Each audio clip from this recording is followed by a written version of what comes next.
Hello, എല്ലാവർക്കും നമ്മുടെ പുതിയൊരു വ്ളോഗിലേക്ക് സ്വാഗതം കേട്ടോ. അപ്പം എല്ലാവരും സുഖമായിട്ടിരിക്കുന്നു എന്ന് വിചാരിക്കുന്നു. നിങ്ങൾക്ക് വ്ളോഗ് സ്റ്റാർട്ട് ചെയ്ത് കണ്ടപ്പോൾ തന്നെ മനസ്സിലായിട്ടുണ്ടാവും ഞങ്ങളെല്ലാവരും കൂടി പിന്നെ യാത്ര പോവുകയാണ് കേട്ടോ.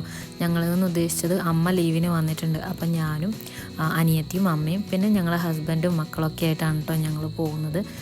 ഞങ്ങൾ ശരിക്കും ഈ ട്രിപ്പ് വേറൊരു സ്ഥലത്തേക്ക് പ്ലാൻ ചെയ്ത് ട്രെയിൻ ടിക്കറ്റൊക്കെ ബുക്ക് ചെയ്ത് അത് ക്യാൻസൽ ചെയ്തിട്ടാണ് കേട്ടോ ഇപ്പോൾ ഈ ഒരു ട്രിപ്പ് പോകുന്നത്. നമ്മൾ ആദ്യം പോകാൻ ഉദ്ദേശിച്ചത് തഞ്ചാവൂരായിരുന്നു കേട്ടോ, പക്ഷെ അത് ക്യാൻസൽ ചെയ്തു.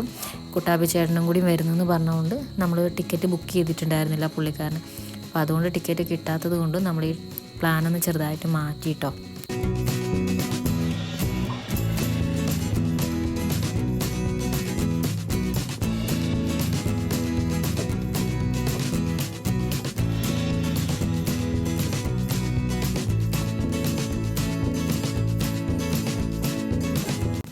അങ്ങനെ ഞങ്ങൾ താമരശ്ശേരി ചുരമൊക്കെ കയറി മുകളിലേക്ക് എത്തിയിട്ടുണ്ട് കേട്ടോ. ലക്കിടിയിലെത്തി. അത്യാവശ്യം നല്ല കോടയുണ്ടായിരുന്നു കേട്ടോ, ചെറിയൊരു ചാറ്റൽ മഴയും. പിന്നെ ഞങ്ങൾ ഈ ട്രിപ്പ് പോയത് ദീപാവലീൻ്റെ സമയത്താണ് കേട്ടോ. എന്ന് വെച്ചാൽ തിങ്കളാഴ്ച ദീപാവലി, അപ്പം ഞങ്ങൾ ഞായറാഴ്ച രാവിലെയാണ് കേട്ടോ പോയിട്ടുണ്ടായിരുന്നത്.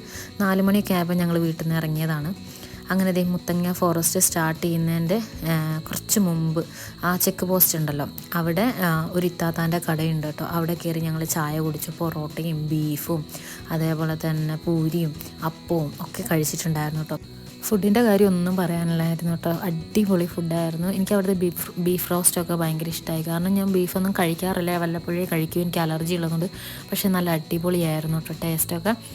അങ്ങനെ ഞങ്ങൾ മുത്തങ്ങ ഫോറസ്റ്റൊക്കെ കഴിഞ്ഞ് നമ്മളിതേ ഗുണ്ടിൽപേട്ട എടുക്കാറായിട്ടോ. ഗുണ്ടിൽപേട്ട എത്തിയിട്ടില്ല, ആ പോകുന്ന വഴി തന്നെ ഈ സൂര്യകാന്തി പാടമൊക്കെ ഉണ്ടായിരുന്നു കേട്ടോ. അപ്പം ഞങ്ങൾ ഇതിന് മുമ്പ് 2023 ഇവിടെ വന്നിട്ടുണ്ട്. അപ്പം അത് കഴിഞ്ഞിട്ട് ഇപ്പോഴാണ് കേട്ടോ വരുന്നത്. അപ്പോൾ ഞങ്ങളൊരു സൂര്യകാന്തി പാടം കണ്ട് നിർത്തി. അവിടേക്ക് അവർ ചെറിയൊരു ഫീസൊക്കെ വാങ്ങുന്നുണ്ട് കേട്ടോ. ഒരാൾക്ക് 20 രൂപ എങ്ങാനാണ് കേട്ടോ. അപ്പം ഞങ്ങളതിൻ്റെ ഉള്ളിൽ കയറി കുറച്ച് ഫോട്ടോസൊക്കെ എടുത്തു കേട്ടോ.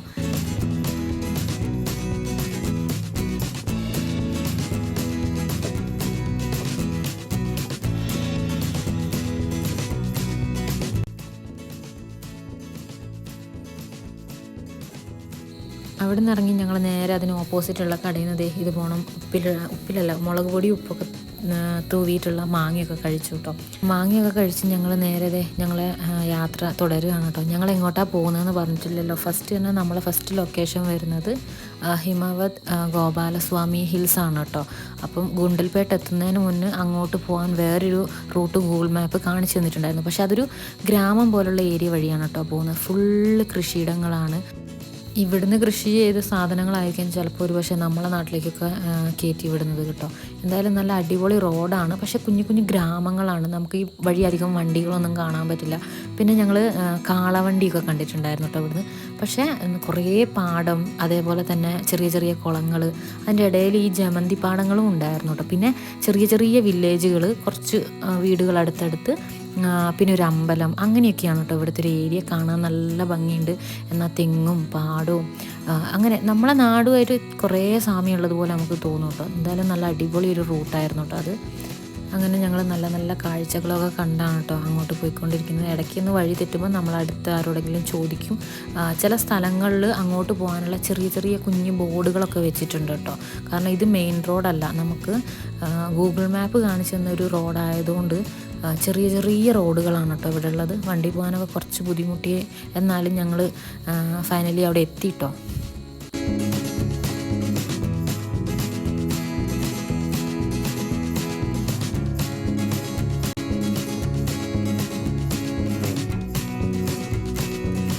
ഞങ്ങളൊരു 10-11 മണിയോടുകൂടി അവിടെ എത്തിയിട്ടുണ്ട്. അപ്പം തന്നെ നല്ല തിരക്കാണ്. ഇവിടെ വെയിലുണ്ടെങ്കിലും അധികം നമുക്ക് ചൂടറിയുന്നില്ല കേട്ടോ. അത്യാവശ്യം നല്ല തണുപ്പുണ്ട്. പിന്നെ ഞങ്ങൾ അവിടെ വണ്ടിയൊക്കെ പാർക്ക് ചെയ്തു. പിന്നെ ഇവിടെ നമുക്ക് ക്യൂ നിന്ന് ബസ്സിനും പോവാം, അല്ലെങ്കിൽ നമുക്ക് സിംഗിളായിട്ട് നമ്മളൊരു ഫാമിലി ആയിട്ട് വണ്ടി എടുത്തും പോവാം കേട്ടോ. വണ്ടിയെന്ന് ഉദ്ദേശിച്ചത് അവർ തന്നെ പ്രൊവൈഡ് ചെയ്യുന്ന ഒരു സഫാരി ജീപ്പ് പോലെ. പക്ഷേ അത് 2 എണ്ണേ അവിടെ ഉള്ളൂ. അപ്പം നമ്മളതിന് റേറ്റ് ചോദിച്ചപ്പോൾ ഒരു ഫാമിലിക്ക് 800 രൂപ. പക്ഷേ ഭയങ്കരമായിട്ട് ക്യൂ നിൽക്കണം, അല്ലെങ്കിൽ സമയവും കുറേ പോകും. അതിനും നല്ലത് നമ്മൾ ഈ ഒരു ക്യൂവിൽ നിൽക്കുകയാണെങ്കിൽ 1 മണിക്കൂറോളം നമ്മൾ ക്യൂവിൽ നിന്നാലും അത് കഴിഞ്ഞ് ടിക്കറ്റ് എടുത്തിട്ട് നമ്മൾ വീണ്ടും ഉള്ളിൽ കയറി ബസ്സിനുള്ള ക്യൂ നിൽക്കണം. ഇവിടെ ഒരാൾക്ക് 75 രൂപയാണ് കേട്ടോ ബസ്സിന്. നമ്മളൊരു 20 മിനിറ്റോളം ഫുൾ ബസ്സിലിരിക്കണം, എന്നാലും നമുക്ക് മുകളിലെത്താൻ പറ്റുള്ളൂ. ഇതൊരു ഹിൽ ടോപ്പിലാണ് ഈ ഒരു അമ്പലം ഉള്ളത്. ഇവിടെ അങ്ങനെ ജാതി മതം അങ്ങനെയൊന്നുമില്ല, എല്ലാവരും പോകുന്നുണ്ട് കേട്ടോ കാണാൻ. ഒരുപാട് പേര് നമ്മൾ മലയാളികളെ കാണാൻ പറ്റിയിട്ടുണ്ടായിരുന്നു അവിടുന്ന്. പിന്നെ ഇവിടുന്ന് പോകുന്നവർക്ക് ഭാഗ്യമുണ്ടെങ്കിൽ അനിമൽസിനെയൊക്കെ കാണാൻ ഞങ്ങൾക്ക് അവിടെ ചെന്ന് കഴിഞ്ഞേരം കാട്ടുപോത്തിനെയും മാനിനെയൊക്കെ കാണാൻ പറ്റി കേട്ടോ.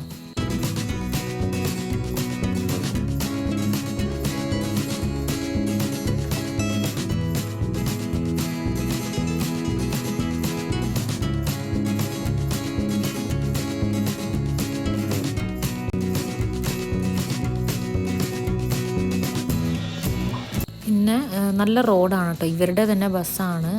അതുകൊണ്ട് തന്നെ ഓവർ നമ്മൾ കുലുങ്ങിയൊന്നുമല്ല പോകുന്നത്, എന്നാലും ചെറിയ റോഡാണ്.